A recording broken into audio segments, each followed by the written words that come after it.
Marilyn Monroe filed for divorce from the playwright Arthur Miller on January 20, 1961, the day John F. Kennedy was inaugurated. The couple spent several years trying to heal their relationship after Marilyn had read Arthur's journal, where he wrote how embarrassed he felt in his relationship with her. They had only been married for less than a month when that happened. Marilyn concluded that Arthur was just like Joe DiMaggio, an insecure man whose goal was to control and humiliate her. When Marilyn reconnected with John Kennedy, he was radiating a totally different energy, the energy Marilyn had been craving for years.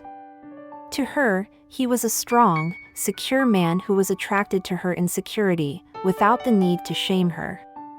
Not only was he the leader of America, he was the leader of her heart and soul. But how did Marilyn reconnect with JFK and enter his circle of people? In the spring of 1960, a sister of John Kennedy, Patricia Kennedy Lawford, and Marilyn Monroe became friends. Both ladies got immediately drawn to each other's differences. Marilyn was glamorous and glitzy, and Pat came from a strong family with financial security.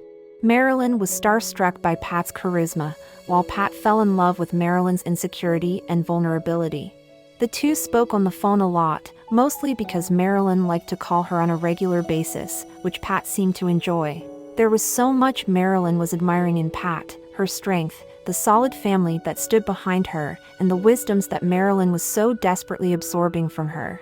In July of 1960, Pat invited Marilyn to attend the Democratic Party nomination for President of the United States. That night, JFK's speech was sending chills up and down the audience's spines. Later at dinner, Jack and Marilyn were spotted flirting with each other. Many people believe that Marilyn's entering the Kennedy circle is what ultimately led to her death in 1962.